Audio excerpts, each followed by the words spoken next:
C'est ça l'ambiance de l'auditoire. Moi, ça me va très bien. Merci l'orateur. Vous savez, j'ai l'habitude de prendre souvent parole sans regarder le papier. Mais aujourd'hui, je suis obligé de jeter un coup d'œil sur mes papiers parce que il y a déjà très compétent ici. Je ne veux pas que je sois tourné en dérision à travers des vidéos. J'aimerais plutôt que nous puissions, nous tous, nous autosatisfaire du travail que les amis ont voulu nous présenter aujourd'hui. Sincèrement, je suis très émerveillé. Sincèrement, je suis très marqué. Les collègues étudiants me connaissent, j'ai l'habitude de passer, de faire profil bas, de ne pas parler de moi, de ne pas parler de ma vie. La seule personne que les étudiants connaissent, c'est souvent mon gamin, mon petit Regen, qui, quand j'étais allé en campagne, est resté suivre mes affaires académiques. Souvent, je veux taire ma vie. Tout simplement parce que, vous savez, le contexte que nous vivons aujourd'hui est tel que, voilà, il faut parfois fuir le problème.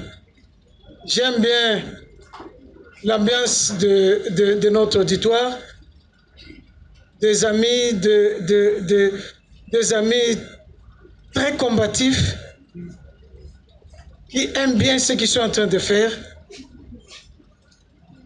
Et quelquefois, je me disais, qu'est-ce que je suis venu faire dans cette galère? Comme je blaguais souvent avec les amis, je disais, classe à Mokolo. Chaque fois, je pense que Teja se souviendra, notre CP de droit public, il se souviendra toujours. Je peine parfois à m'adapter. Et pour trouver justement une réponse à ça, j'ai dit, Bandego, classe à Kimokolo, Anangana Okokati. Mes chers amis, je suis émerveillé aujourd'hui de voir cette attention-là, de voir votre présence si nombreuse. Je n'ai jamais cru, quand ces gens sont venus me présenter ce plan, je me disais, mais Bandeko, vous me voulez quoi? J'ai fait la politique, mais parfois je fuis le public. C'est peut-être par timidité ou quoi, mais aujourd'hui, sincèrement, je dois vous dire merci par votre présence. Même si nous n'avons pas directement noué des contacts, des relations privilégiées avec l'un ou l'autre, pourtant il y avait celui-là qui toujours s'est rappelé, non Papa Pichou, non Papa Pichou est là, Papa Pichou est là. Donc ils sont venus vers moi, ils se souviennent toujours, j'aide beaucoup qui viennent vers moi, mais je n'ai jamais voulu dire que non, une telle personne a bénéficié d'une assistance de la part de Papa Pichou. Je ne le fais jamais. Avant-hier encore, quelqu'un disait, je pense que ça doit être Bénard, qui disait, parce qu'une fois, moi, je n'ai jamais voulu même qu'on me présente comme député à l'auditoire. Par imprudence, un jeune homme a dit au professeur que je suis député. J'étais en colère, ça ne m'a pas plu. Parce que moi, je leur disais, mais ce que je peux faire, c'est d'abord à vous, les jeunes gens. Ces professeurs, ils ont déjà. Ils sont professeurs, ils enseignent, ils gagnent déjà leur vie. Mais aujourd'hui, vous me poussez à être plus attentif aux professeurs qu'à vous. À partir du moment où je me présente comme député, mais écoutez, tous les écrans, toute la lumière est sur moi, acceptez. Le reste, c'est ce que je vais me démarquer de vous, étudiants, pour aller là où les grands se retrouvent, et le bénéfice, et eux qui vont en bénéficier. Et un jeune homme m'a dit, Papa Pichou, nous te connaissons, vous resterez toujours attentif à notre doléance. Et ça m'a fait beaucoup de bien. Sincèrement, ça fait 4 ans que nous sommes avec vous. Nous avons vécu les hauts et les bas avec vous. Quand je suis venu en première année, je n'y croyais pas. Mais voilà, aujourd'hui, 4 ans après, nous sommes toujours là. Permettez quand même que je puisse vous lire intégralement ce que j'ai prévu. Merci beaucoup.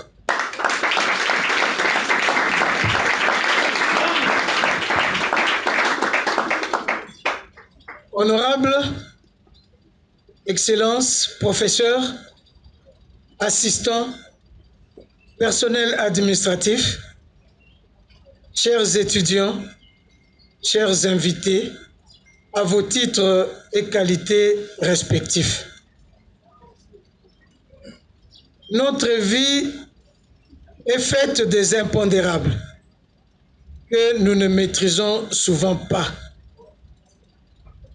S'il était demandé à quelqu'un parmi nous de prédire ou de prévoir ce que nous célébrons à ce jour, personne ne l'aurait su, car c'était un rêve presque impossible. La vie est ainsi faite. Le réel est parfois plus fort que la fiction. Souvent, le hasard prend une place plus grande dans notre vie que le choix ou les décisions que nous prenons tous les jours. Cette belle histoire que nous écrivons aujourd'hui avec vous remonte en 2020. À l'époque, je suis le délégué du président de la République pour la pacification de notre province, de ma province. Je voyage tout le temps, mais je me suis inscrit en première année graduée en droit.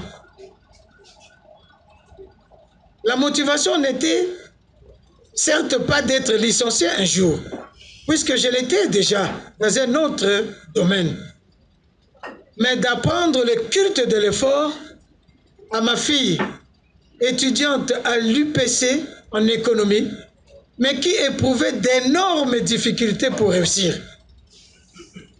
Je n'ai en réalité jamais pensé finir les 5 années de droit. Je n'en avais pas la force parce que j'avais déjà beaucoup de problèmes. La vie est tellement si compliquée. Notre rencontre est donc le fruit des concours de circonstances heureuses et malencontreuses que d'aucuns peuvent considérer comme le fruit d'un hasard, mais un hasard heureux qui désormais marquera de ses empreintes indélébiles notre vie entière indéfiniment. Honorables, Excellences, chers professeurs et assistants, personnel administratif, chers étudiants, chers invités, à vos titres et qualités respectifs, je suis resté longtemps à réfléchir sur les sujets dont je devais vous parler. Parler de moi, comme vous savez, n'a jamais été un exercice favori. Je n'ai jamais voulu parler de moi.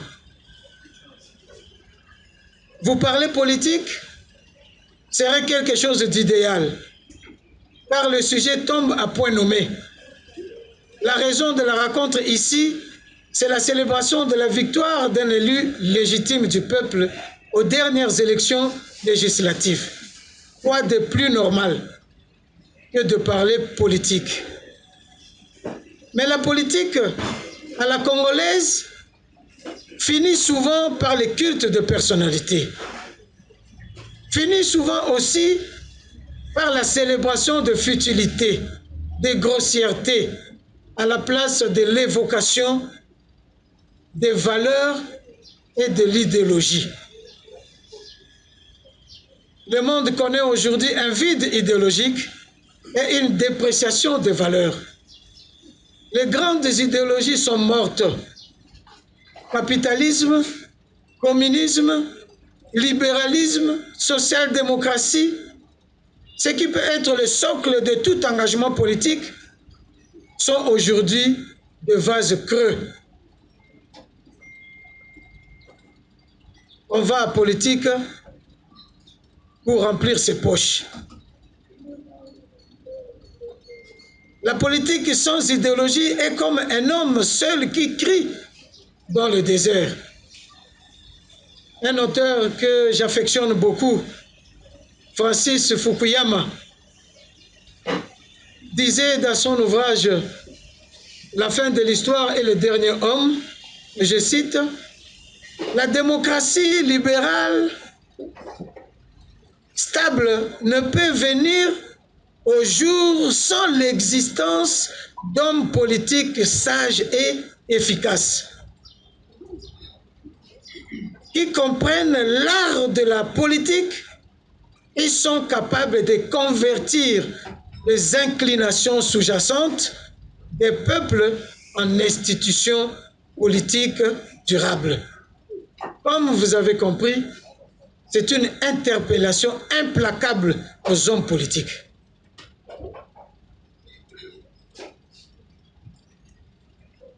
D'étonnant, Francis Fukuyama dit que le monde ne peut réfléchir au-delà de la démocratie libérale pour se développer. Mais aujourd'hui, le monde assiste à une propension vertigineuse des dictatures. Les dictateurs sont devenus des héros. Les exemples sont légion. En Russie, en Chine,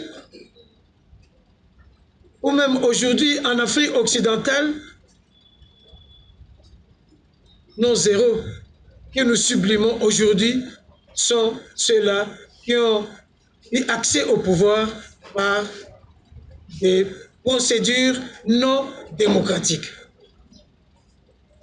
Je pouvais aussi vous parler de Dieu ces jours. Cet être suprême dont les qualificatifs sont innombrables, majestueux, tout-puissant, le roi des rois, etc. Mais parler de Dieu veut aussi dire lui ressembler. Nous sommes tellement petits que nous nous sentons incapables de parler de cet être supérieur de qui dépend toute notre vie. Cependant, je lui rends grâce. Je bénis son nom, lui qui a fait de moi qui je suis, pour me tenir devant vous à ce jour et jouir de toutes ces considérations que je ne mérite peut-être pas, ou que je ne mérite pas plus que vous. Sans lui, je ne serais pas qui je suis aujourd'hui. Donc, ils attendent certainement que je parle de mon parcours. Mais mon parcours n'est pas aussi grandiloquent qu'on ne peut le penser. Je n'ai jamais été président de la République. Je n'ai jamais été un ministre, moins encore un mandataire public. Parce que je sais que tout le monde veut devenir. Je ne suis qu'un député national. Je ne considère pas qu'être député national, c'est gagner sa vie. Il faut viser plus haut que soi. Dans la démocratie congolaise, malheureusement, il est difficile de penser qu'un honorable député national est pressayant qu'un ministre, étant donné qu'il est de la deuxième institution de la République. On pense toujours qu'un ministre vaut mieux sur le plan de la préséance, qui est de l'ordre public, vaut mieux qu'un député. Ce n'est pas vrai. Un député national est issu de la deuxième institution. Il est plus important qu'un ministre. On pense toujours que le ministre vaut plus qu'un député parce qu'il gagne plus, parce qu'il roule carrosse. C'est une contre-vérité malheureusement assumée par notre société. Revenons à mon parcours, il n'y a pas de modèle standard de réussite dans la vie. Chacun doit tracer son propre chemin. même dans le roc. Il doit forger sa route pour atteindre ses objectifs, car chacun est conducteur de son propre destin. Voici donc un sujet que je trouve plus passionnant à vous parler ces jours. Le combat d'une vie. Des modèles bien qu'importants ne peuvent que vous inspirer. Mais si vous ne levez votre petit doigt, il ne sera pas possible pour vous de gagner ou de réussir. Honorable Excellence, professeurs, assistants, personnel administratif, chers étudiants, chers invités, à vos titres et qualités respectifs,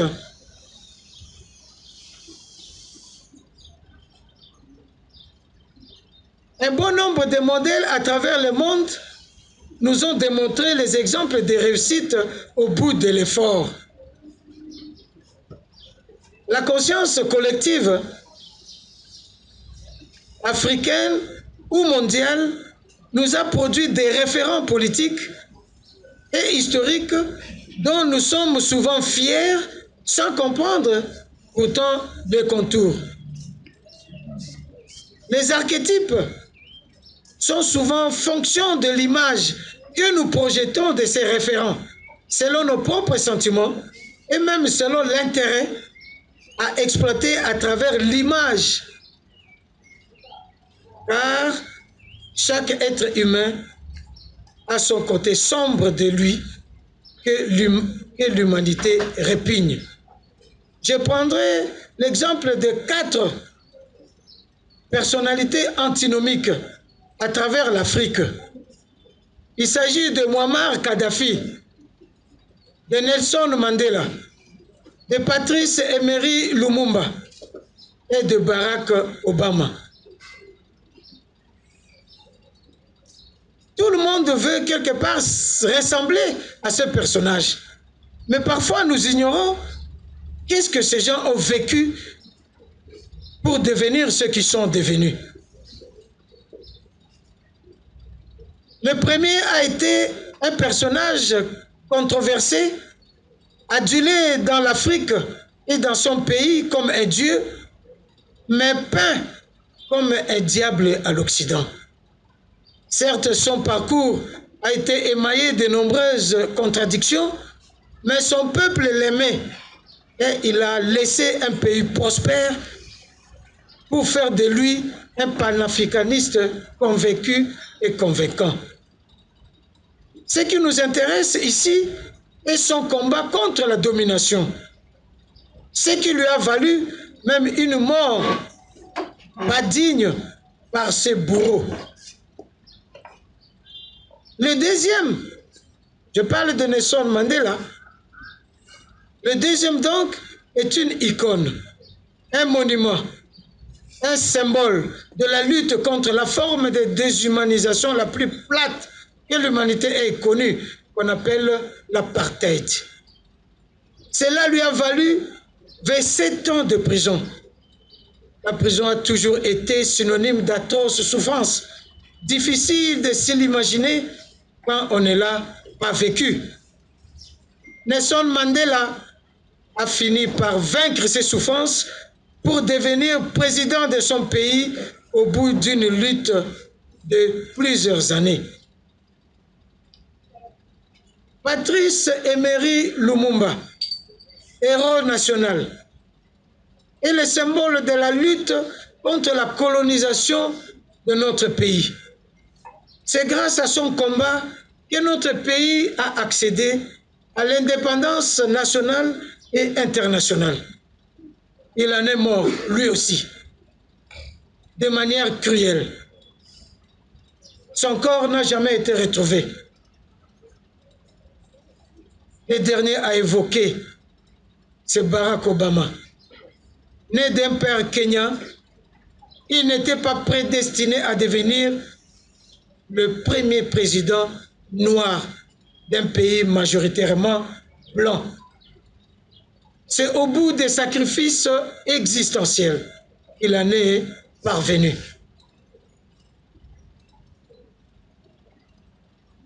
Notre conscience collective se souvient également des référents politiques et historiques comme Kibangu, comme Simon Kimbangu, comme Kimpavita ou encore comme Marie-Clémentine Anoirite. Les dénominateurs communs qui unissent ces trois personnages est la symbolique de combat pour la vie, un combat pour une cause noble. Des exemples sont légion, mais nous allons nous limiter à ces niveaux car tout exemple n'inspire pas. La conclusion que nous pouvons en tirer est qu'il n'y a pas de roses sans épines. La Bible d'ailleurs nous dit que le royaume des cieux appartient aux plus violents. Mais nous disons que réussir appartient aux plus violents, à ceux qui font des efforts. Car même le sort ne sourit jamais à ceux qui ne font rien. Aujourd'hui, vous êtes étudiant. Ce n'est pas différent du tout. La vie est un combat partout. Battez-vous donc pour devenir qui vous voulez demain, car rien ne vous sera donné gratuitement. Comme je l'ai dit tantôt, je ne parlerai pas de ma vie comme un modèle. D'ailleurs, j'ai voulu devenir prêtre. Vous n'aurez même pas eu l'occasion de me voir ici. Mais la rigidité du système m'a écarté de la route. Mais là, j'ai appris aussi beaucoup de choses, notamment le goût de l'effort et le goût de l'aventure. J'ai appris le culte de l'effort. J'ai appris l'amour du prochain. J'ai appris la solidarité. Ce sont des valeurs qui sont restées miennes jusqu'à ce jour. En 2020, j'ai décidé de créer un parti politique. C'était comme de la plague, dans un contexte très agité dans notre pays. Car on s'apprêtait à connaître la première alternance pacifique et démocratique. Commencé en 2018, le processus de la création de ce parti va se terminer en 2020. Dès lors, je vais investir dans son implantation à travers le pays. Mais faute de moyens, je me limiterai à 3 ou 4 provinces. Je n'ai cependant cessé de me dire que le moyen le plus facile de percer dans les hautes fonctions de ce pays, c'est d'en avoir un. J'avais gardé mon cap sur cet objectif. Quand le dernier processus électoral commence, je n'étais sûr d'y parvenir, car confronté à beaucoup d'aléas. Mais je ne me suis jamais découragé. La pire des choses à redouter dans ce qu'on entreprend, c'est le découragement. Il faut éviter tant qu'on n'a pas encore atteint son objectif. Il faut aussi compter sur des personnes qui vous sont si chères. Ma famille a été d'une très grande utilité dans les sacrifices qu'ils ont consentis dans le devenir que nous sommes aujourd'hui. Ma belle épouse que j'ai vue m'emballer quelque part, je ne sais pas où est-ce qu'elle est. Mon épouse, je l'ai vue quelque part, elle peut se lever, qu'on puisse la voir. Elle est au fond.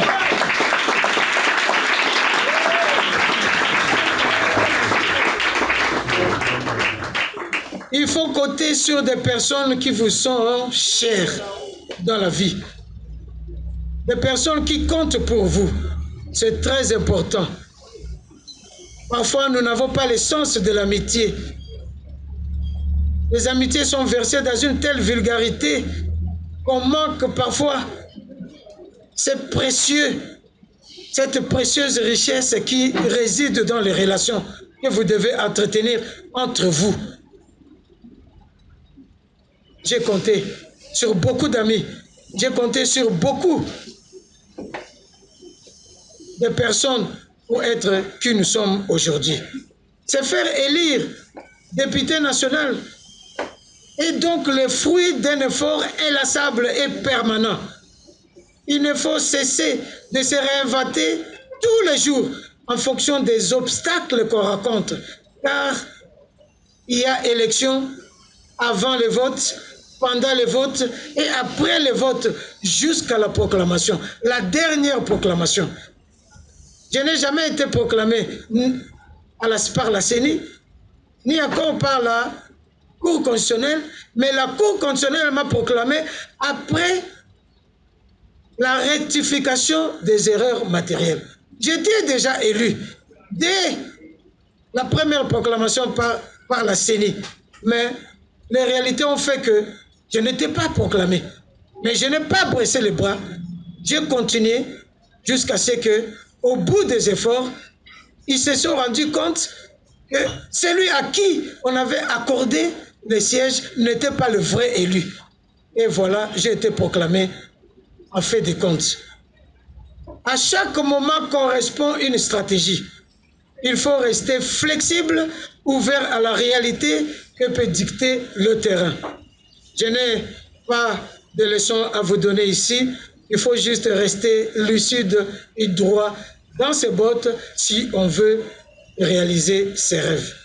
Il y a certainement parmi vous qui voudront un jour faire la politique. Ils trouveront certainement du chemin à parcourir. Mais la seule chose que je peux leur dire, la politique est un service. La politique est un sacerdoce. Un sacerdoce. À partir du moment où vous avez une haute idée de la politique ou de ce que vous voulez faire, il vous sera facile. Vous allez refuser toutes les compromissions possibles et dans le combat, vous y parviendrez. Surtout, il faut persévérer. Honorable Excellence, professeurs, assistants, personnel administratif, chers étudiants, chers invités, à vos titres et qualités respectifs, cette rencontre n'aurait pas pu avoir lieu sans la promotion L1 de droit de l'université Révérend Kim.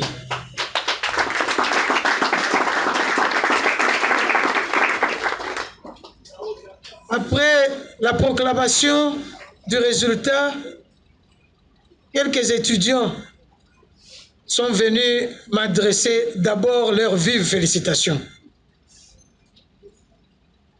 Ensuite, ils ont émis le vœu de m'accompagner tout au long de cette législature dans l'exercice parlementaire. J'ai d'abord hésité, car je me disais, à quoi cela peut m'être utile, car ma base est très loin dans la province, à l'est, en Ituri précisément. Dans l'entretemps, je me disais aussi, si on veut percer en politique, il faut être visible. Il faut qu'on vous voie, qu'on vous regarde. Il faut que d'autres personnes aussi parlent de vous. Ils m'ont épaté. Le jour où ils m'ont apporté un projet. Ils m'ont surpris positivement en parlant des innovateurs, au lieu de parler des amis de l'honorable. C'était un projet innovant et j'ai vite mordu à la maison. Je me suis dit, on y va. On y va, ça veut dire donner corps à ce projet. Et aujourd'hui, c'est notre première activité et il y en aura de plusieurs ordres sous le label des innovateurs de Modina Iribi Pierre Célestin. Aujourd'hui, on peut dire que le rêve est devenu une réalité. Je tiens ici à remercier tout d'abord la promotion qui m'ont toujours voué un respect inébranlable. Souvent on dit à Kinshasa, les jeunes gens ne respectent pas les gens. Non, ce n'est pas vrai. Cette promotion, dans cette promotion, on m'appelle toujours Papa Pichou. Toujours papa. Et pour les intimes, le doyen. J'ai toujours bénéficié d'une attention particulière de chacun de ces étudiants. Cela me va droit au cœur à ce jour et je ne cesserai de vous dire merci pour cette marque de confiance et de considération. Vous êtes des jeunes gens très courageux. Vous êtes des jeunes gens très intelligents. Vous m'avez toujours inspiré confiance. Mais aujourd'hui, cette rencontre doit aussi vous inspirer, doit aussi être un enseignement pour vous. Vous devez mettre aussi votre courage et votre intelligence, mettre cela pour le bien de tous, pour le bien de notre pays. Pourquoi pas pour le bien de la nation? Je ne terminerai pas mon propos sans remercier aussi les invités et tout le monde ici qui nous ont honorés par leur présence. Le Congo attend de nous tous. On ne peut pas servir le Congo en étant seulement député national. On peut le servir en étant tout ce que nous représentons ici, assistants, professeurs, etc. Mes vibrants appels aujourd'hui sont que nous soyons tous à même de nous sacrifier pour ce Congo. Aujourd'hui confronté à de multiples défis, notamment la guerre dans l'est du pays. C'est ici le moment de nous incliner aussi devant le mémoire des victimes de cette guerre lâche qui nous est imposée par la communauté internationale. C'est le moment de saluer la bravoure de notre armée décidée à mettre fin à cette mésaventure des pays agresseurs. Je salue les efforts combien inlassables que déploie notre président de la République, à qui je rends un hommage. Avec votre autorisation, pour terminer notre speech, je vous demande, en honneur de toutes ces victimes, de nous mettre debout et de prendre une minute de silence pour honorer toutes les victimes ainsi que nos vaillants soldats qui tombent toujours au fond afin de nous libérer.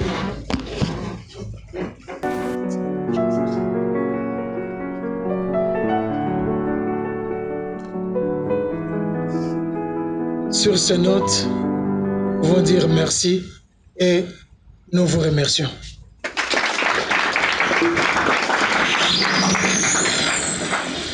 Merci beaucoup, Papa Pichou, pour votre discours.